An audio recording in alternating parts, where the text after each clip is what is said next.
Our programs offer many languages. Please visit suprememastertv.com/schedule. Nos programmes offrent plusieurs langues. Veuillez visiter suprememastertv.com/schedule. Nuestros programas ofrecen varios idiomas. Visiten suprememastertv.com/schedule. మా కార్యక్రమాలు అందజేస్తున్నాయి అనేక భాషలలో. దయచేసి చూడండి suprememastertv.com/schedule.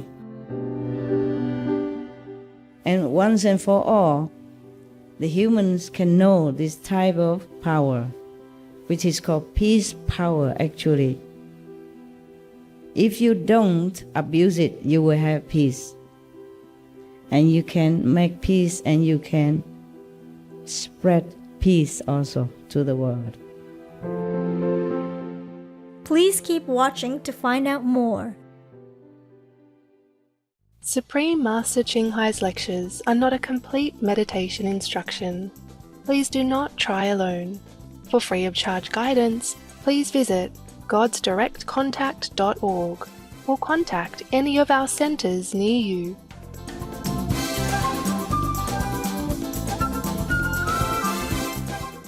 Today's episode will be presented in Chinese and English with subtitles in Arabic, Russian, also known as Vietnamese, Bulgarian, Chinese, Czech, English, French, German, Hindi, Hungarian, Indonesian, Japanese, Korean, Malay, Mongolian, Persian, Polish, Portuguese, Punjabi, Russian, Spanish, Telugu, and Thai.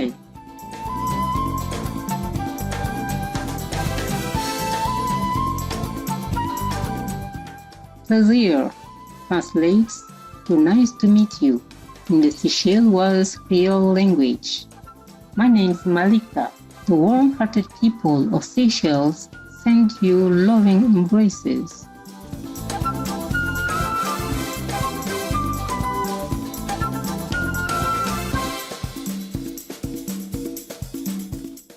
Seychelles is an island republic located in the Western Indian Ocean, comprising about 115 islands.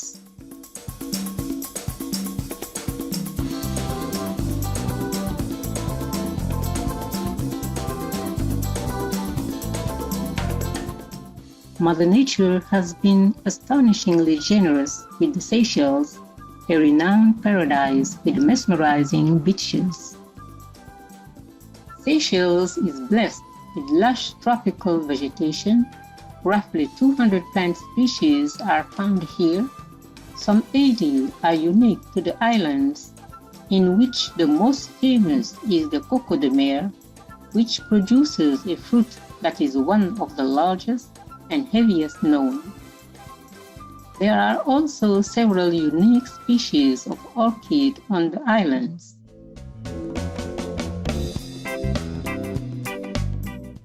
Wildlife includes a remarkably diverse array of marine life.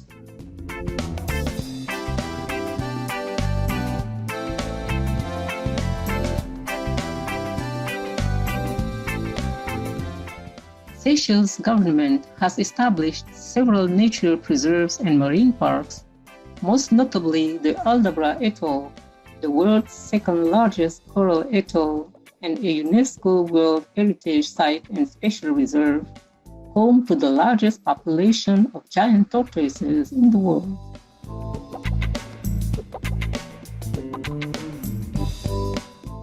Environmental protection has become a cultural value of the country. The cosmopolitan Seychelles are a colorful blend of peoples of different races, cultures, and religions. At different times in its history, people of African, European, and Asian origin have come to Seychelles, bringing with them their distinct traditions and customs, and contributing to the way of life and to the vibrant Seychelles culture.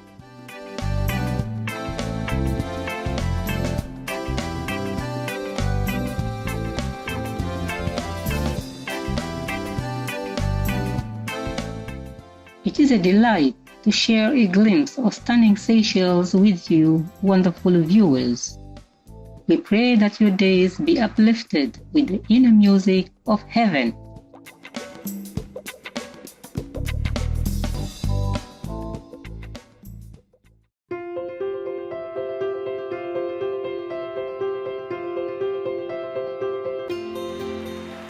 For over 3 decades, Supreme Master Ching has illuminated our world with her divine teachings.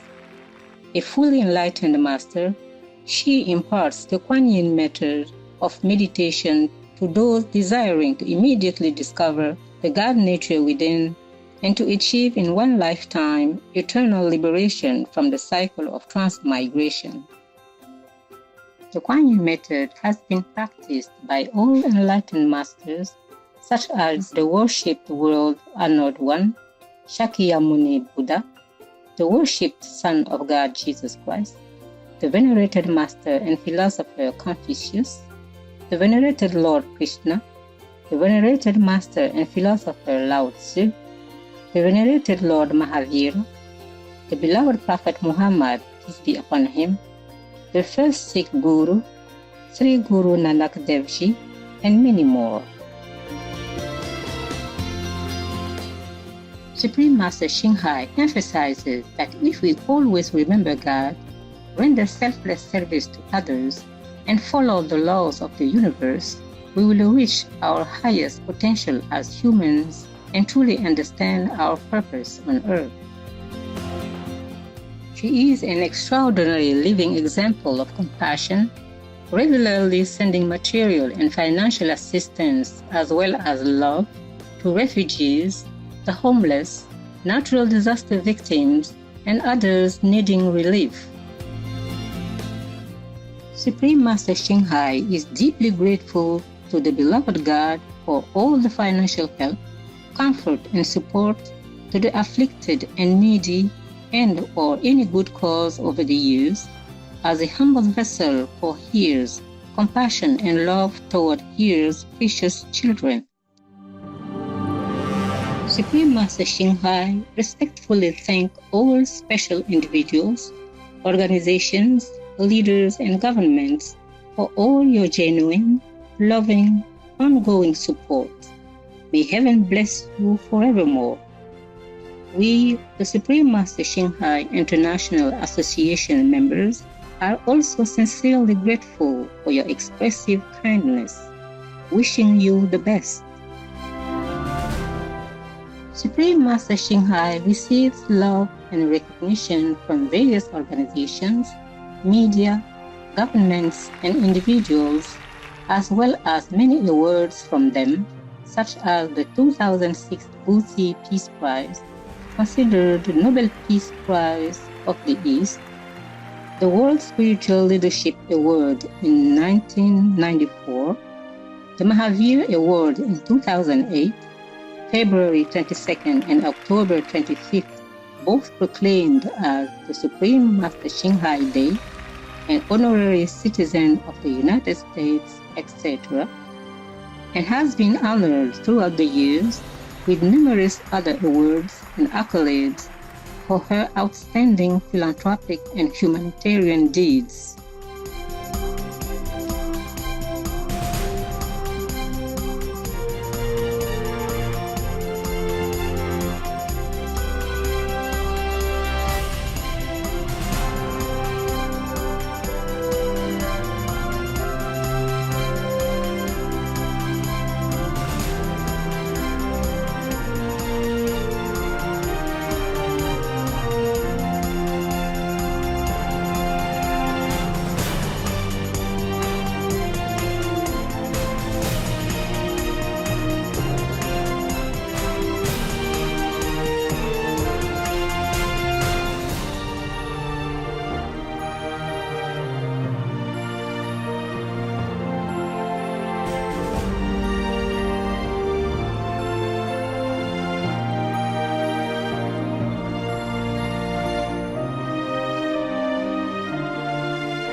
etc. We apologize for not being able to show many other awards and honors for lack of space and time.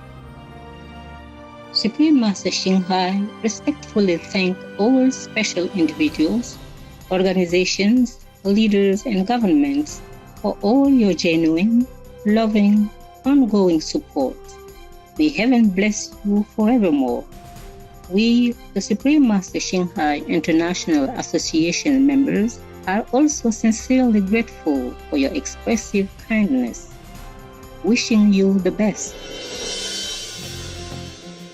A true voice for our beautiful animal friends, Supreme Master Ching promotes the peaceful and loving plant-based diet and envisions with humanity's awakening to the sacredness of all life, a tranquil and glorious all-vegan world where animals and people live in blissful harmony. Her initiatives to spread the vegan trend are diverse and have included alternative living flyer distribution, the International Vegan Restaurants Loving Hut, vegan food product companies, vegan fur products, Supreme Master Television, as well as regularly speaking to influential government and media leaders and participating in televised conferences on climate change, etc. Whether we are aware of it or not, her efforts have had an enormous influence on global awareness of the animal-friendly lifestyle and how this benevolent way can bring lasting peace among nations while saving our planet from climate change and disasters. Over the years, Supreme Master Ching has traveled worldwide from the Americas to Africa, from Europe to Oceania, and held hundreds of discourses with the public and her disciples on a variety of spiritual topics. Today, we are blessed to present one of these insightful lectures entitled Control One's Desires and Choose the Safest Method of Enlightenment, Part 2 of 6, on Between Master and Disciples, given in Chinese and English on October 6, 2019, in New Land Ashram, Taiwan, also known as Formosa.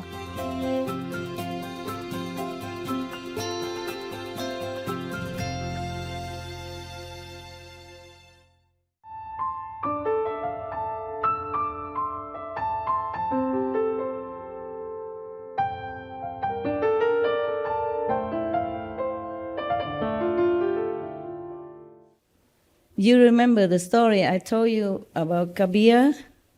He offered his wife to the neighbor grocery store owner so that he may have some food for his truth seeker at home. Yeah, he didn't have a lot of money. He worked for his upkeep by laboring. He doesn't earn a lot of money. So then he didn't even have money to buy enough food for the influx at that time of the truth seeker who flocked to him for wisdom and maybe initiation. So his wife went neighboring to borrow some flour until they have enough money to repay, but the owner wanted something else. If she stay with him for a night, then she can have anything she wants for that day. But she doesn't stay, of course. She went home and told her husband. So her husband, Kabir, Saint Kabir, who has been chaste, abstinent from physical intercourse with his wife all this time, and who advocates abstinence, brought his wife, carry her by himself to the grocery store owner and say, "Here she is. You can have the pleasure. Let me have the food." Some of you ask me, why would the saint do that? Isn't that kind of contradictory to what he preached? Anybody? Tell me, all these years that you have been listening to me, I want to listen to you now.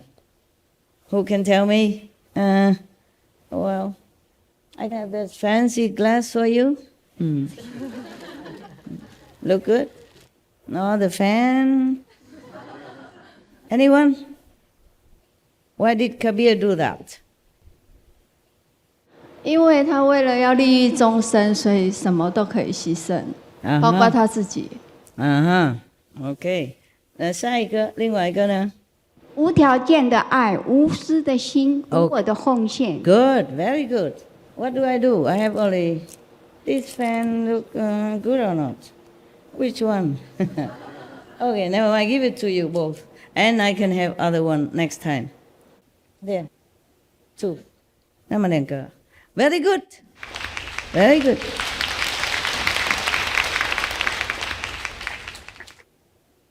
So, I wrote on my notes, okay? Because I know some of you ask this kind of question. I wrote here. Remember to tell you explanation, because I wrote so different notes here, I might forget. Explanation, extra. Kabir offered his wife to his neighbor in exchange for some food to feed his spiritual seekers' guests. Does that make him immoral? Though he himself abstained from sex. How do we know that? Because in his teaching it's written so. Somebody asked him, why did he marry before? And of course had intercourse with his wife all that time until he stopped. So he said, because I wasn't enlightened. So that meaning he doesn't do anymore. They became their friends, okay? Many saints are like that. They only have intercourse for the sake of having children. That's what I told you already. So no master does things actually for the sake of themselves, but for others, unconditionally, with love. So it is like a sacrifice, even though it doesn't look like that.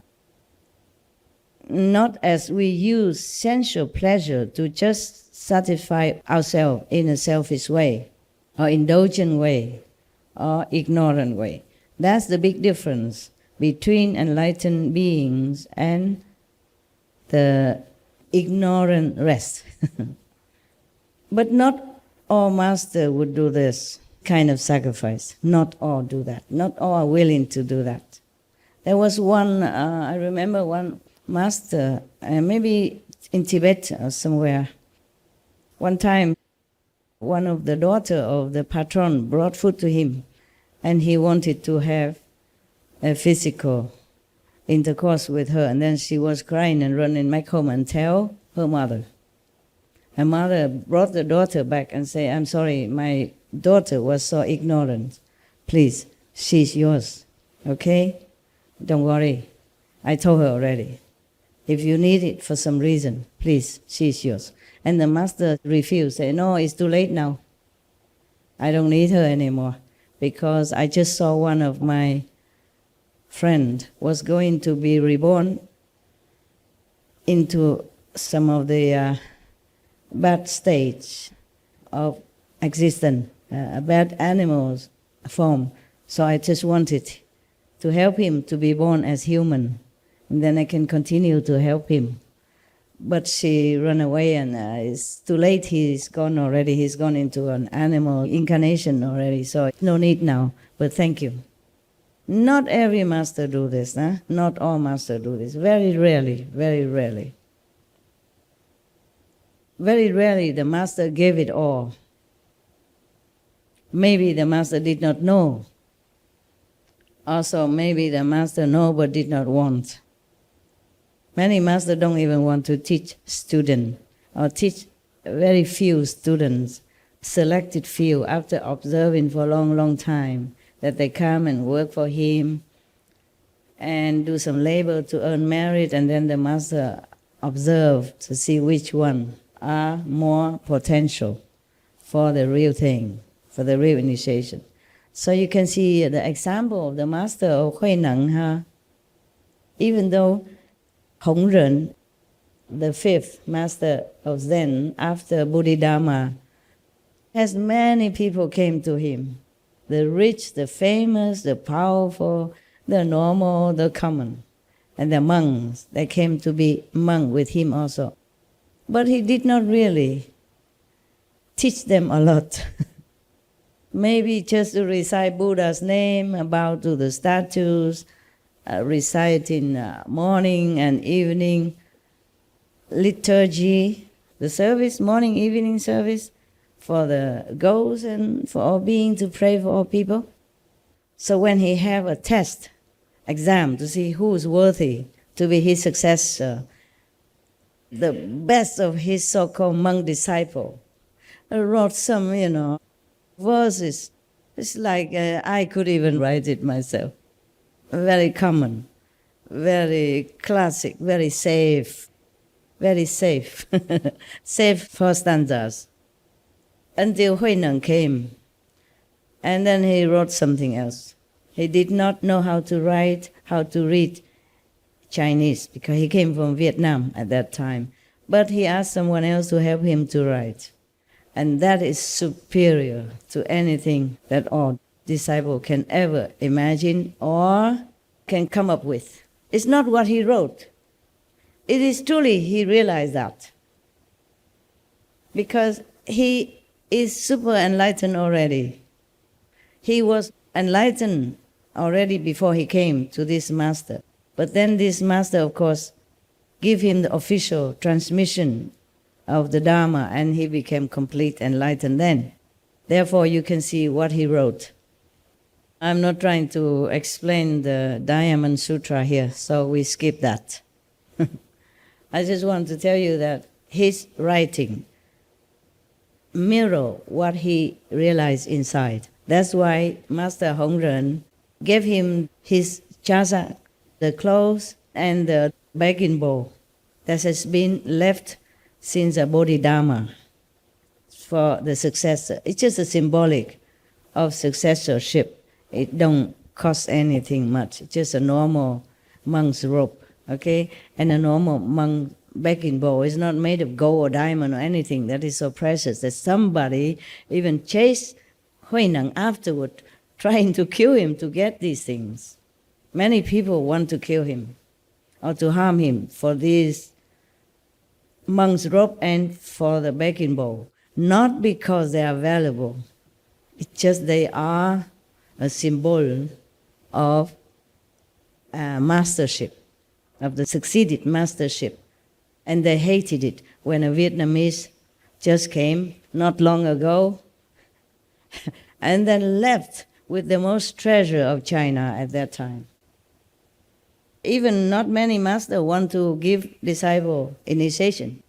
Milarepa, he has to work for a long time, and suffer a lot of beating, scolding, and then even he sneak into another area to find the chief initiated disciple, just like Guan Messenger nowadays, to get the initiation.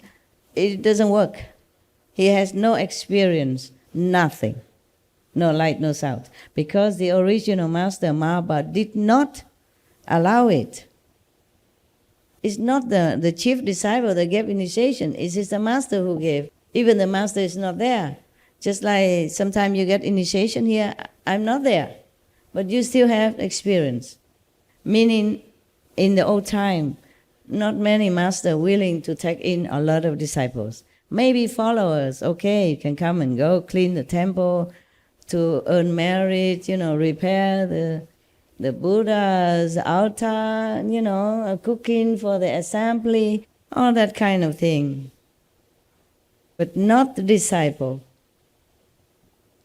Because to give initiation means you have to shoulder that person's karma for life after lives after lives after lives, aeon after aeons, kalpas after kalpas. One person karma alone can cover up the whole sky. Buddha said that. Not to talk about his families, his friends, his loved ones, wives, and 5, 6, 7, 8, 9 generation, backward, forward. So not every master willing to suffer. Or not many masters having enough power to cover all that. therefore not to talk about any other thing that is extraordinary, like offering his physical body or his spiritual energy through physical contact. I will tell you why later. The extra, okay? Remind me. If any master sacrifice at all, then through the body suffering, like, for example, Jesus, bless his soul, or Prophet Muhammad, peace be upon him, or Buddha even, he has to suffer. But not much is written, because Buddha is man. Men, they don't talk a lot about their suffering. Even if they almost cannot walk or raise, no problem, I'm okay. Yeah, macho, you know. And they're just not used to it. They've just been taught to bear it all, to keep it to themselves, which is good. I don't do this stuff. I don't do this macho stuff. Mostly I do. It's just, if I can, I air it out. Yeah. So some of you know, so that you don't illusionize about being a master, how glory and how beautiful and how easy. Only come out on Sunday wearing beautiful glass and talk beautiful things and have a lot of bodyguards around Sunday. Yeah, it's like that. So if the master suffer, mostly just physical pain. Very rarely a master suffer, like the story I just told you about the Lama who wanted to have physical intercourse with that daughter of the good family. The thing is, if you suffer physically, for example, like Jesus, everybody will worship you, cry for you, pray for you, and they still worship you for eons to come, because it's a real sacrifice, obvious, and gruesome. Even then, it's very terrible already to be nailed on the cross and suffer humiliation and pain and suffering even before the cross. So many masters has been tortured, poisoned, maimed, killed, flayed alive, burned alive, etc. This we all are familiar with. But to suffer through physical intercourse is another thing. It's really ultimate. So you hardly hear any master do that, except the one I told you, that mentioned very little anyway. Many monks wouldn't like to hear that, wouldn't accept that. And Kabir is the second one that we heard of. All the masters, they keep squeaky pure around themselves, because it does make trouble if you be too near to other humans, even not opposite sex. The same sex could also transmit to you this kind of sexual desire. Not that he deliberately do that, except some men who looks like men but are not truly men. They prefer the same gender. So some of the monks I heard of, they never let people go nearer than 5 meters around them, especially women, just to avoid the energy from the magnetic field to meet and to cause him trouble. He wants to keep purity. And also I told you that tantric method, hardly anyone succeeds because it's too powerful. Actually in heaven they don't call this sexual power, they call it peace power. But rarely anyone can use this peace power to manipulate it for the world's benefit. You surprised, huh? You surprised, this kind of energy, heaven call it peace power. Are you surprised? Yes. Have you heard that before? No. Me neither. I only knew it as I practice along, okay? And learn things as I go up, as per necessity, as per needed situation, so that I can bring this knowledge to you also, huh? And once and for all, the humans can know this type of power, which is called peace power, actually. If you don't abuse it, you will have peace. And you can make peace and you can spread peace also to the world. There are many ways to make peace, not just one way, huh? But a master can only give so much spiritual power to bring more peace on earth. More, not all yet. Because you see, life after life, they have enmity with each other, the human race and the animals race, through killing, through abusive action, etc. So it's not like in one lifetime a master can use just spiritual power to give, to erase all that. The master is always willing to give. It's just not always allowed to give as much as he or she wants. Otherwise, peace would have been done quicker, easier. They call it peace power, but very difficult to explain to you this, okay? Very difficult. Because you have to practice in order to know. If a master wants to use that, he or she can use in appropriate manner. Just know how, but it's very difficult. Don't use that. Anyway, if you have to, I told you how already, yeah? If you try, okay? Only you can know it, that you can or not. That's the ultimate, because this is the ultimate more than sacrifice of the body. Why? Because if you die as martyr, all will praise and worship you or believe in you.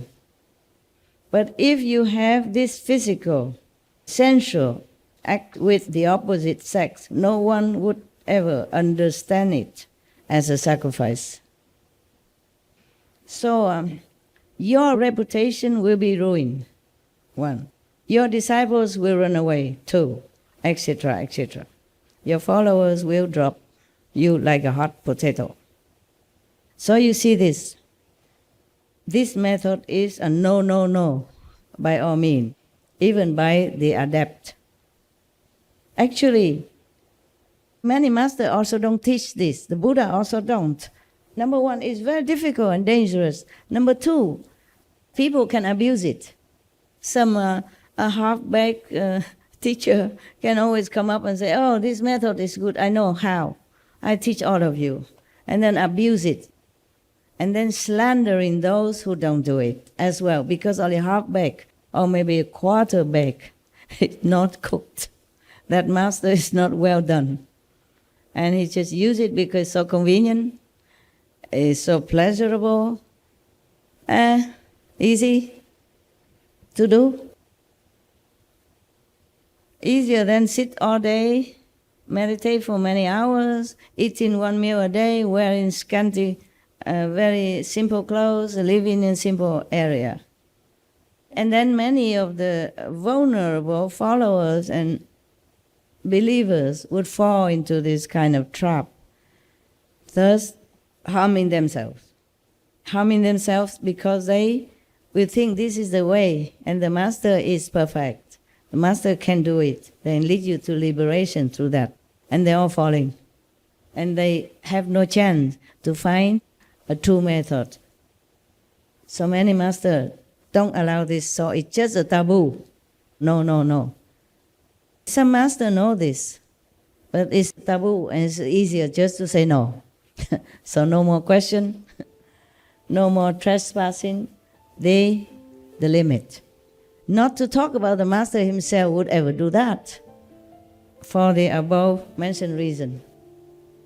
But that is not all. That is not all harmful about this method. More to come.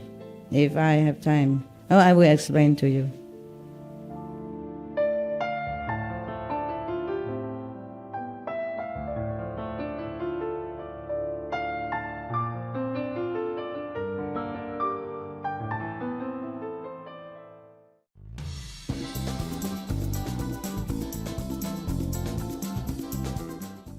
Adorable viewers, we appreciate your company for today's episode entitled control one's desires, and choose the safest method of enlightenment.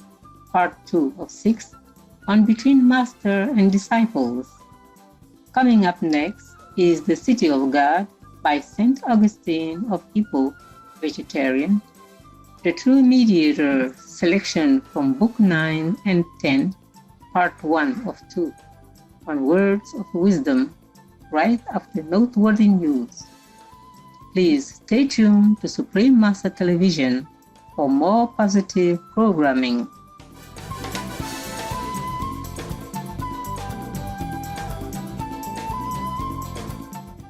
May God bless, guide, and protect you, keeping you safe, healthy, and happy.